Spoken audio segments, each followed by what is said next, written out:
আসসালামু আলাইকুম ওরহমতুল্লাহ। প্রিয় দেশবাসী এবং প্রবাসী যারা যেখান থেকে শুনতেছেন বা শুনবেন, সকলকে জানাচ্ছি আন্তরিক মোবারকবাদ। অত্যন্ত দুঃখের সাথে জানাচ্ছি যে আমরা আজকে এসেছি যমুনা নদীর নলিনী প্রান্তে। এখানে একের পর এক জায়গা ভেঙে যাচ্ছে, রাস্তা অনেক দূর রাস্তা ভেঙে গিয়েছে। কয়েকদিন যাবৎ পানি উন্নয়ন বোর্ডের সড়ক, জনপথ, ফায়ার সার্ভিস, স্থানীয় প্রশাসন, পুলিশ ফাঁড়ি থেকে শুরু করে সকলের সম্মিলিত প্রচেষ্টায় আজকে আমাদের এখানে বাঁধের একটু ভালো অবস্থা আমরা দেখতে পাচ্ছি।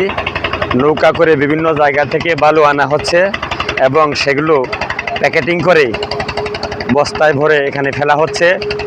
আপনারা বিষয়টি আরও জানেন, এই ভাঙ্গার এই জায়গাটি পরিদর্শন করেছেন আমাদের গোপালপুর ভুয়াপুরের মাননীয় এমপি এবং সাবেক উপমন্ত্রী অ্যাডভোকেট আব্দুল সালাম পিন্টু সাহেব এবং গোপালপুরের উপজেলা নির্বাহী অফিসার মঞ্জুরুল মোর্শেদ সহ পানি উন্নয়ন বোর্ডের টাঙ্গাইল জেলার প্রকৌশলী চিফ যিনি মাইনুদ্দিন সহ এলাকার বিভিন্ন স্তরের নেতৃবৃন্দ, চেয়ারম্যান সহ স্থানীয় অনেক নেতৃবৃন্দ পরিদর্শন করেছেন।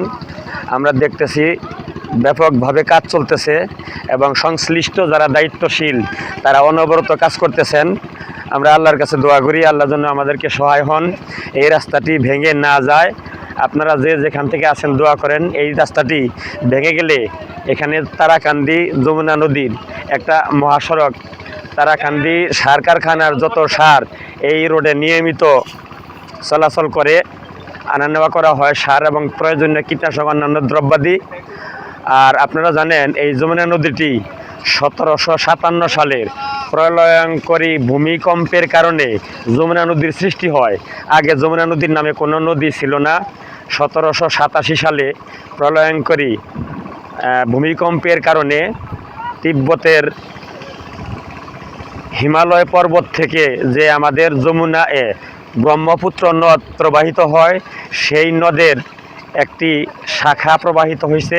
এর আগে এখানে ছিল জোনাই নামে একটি নদী, তখন এটাকে যমুনা বলা হতো না। এই নদীর দৈর্ঘ্য 150 কিলোমিটার। বাংলাদেশের উল্লেখযোগ্য 3টি নদীর অন্যতম যমুনা, আমরা জানি পদ্মা, মেঘনা, যমুনা। এই বাংলাদেশের সবচেয়ে বৃহৎ এবং সবচেয়ে প্রশস্ত নদী যমুনা। এর প্রখরতাও কখনো কখনো বাড়ে বা কমে। এইভাবে যমুনা নদীতে হাজার কোটি কোটি মানুষের সুখ দুঃখের কাহিনী জড়িত। এখানে আগের দিনে একমাত্র যানবাহন ব্যবস্থা ছিল পানিপথে।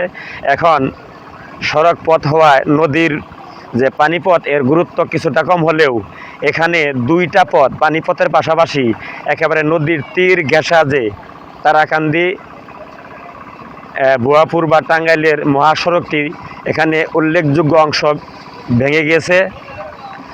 যাতে দ্রুত এটি মেরামত করা যায় সকলের প্রচেষ্টা চলছে। আমরা বিভিন্ন জায়গায় খোঁজ নিয়ে জানলাম যে সকলে সর্বাত্মক প্রচেষ্টা চালিয়ে একে নির্মাণ করার বা পানির স্রোতের আক্রোশ থেকে রক্ষা করার চেষ্টা চলছে। আশা করি অতি দ্রুত এটি আমাদের সেই নদীর যে করাল গ্রাস থেকে রক্ষা পাবে এবং এই রাস্তাটি আবারও সেই হাজারো বিভিন্ন রকমের গাড়ি জনগণের যাতায়াতে পরিপূর্ণ হয়ে উঠবে রাস্তাটি। সকলকে ধন্যবাদ জানিয়ে শেষ করছি।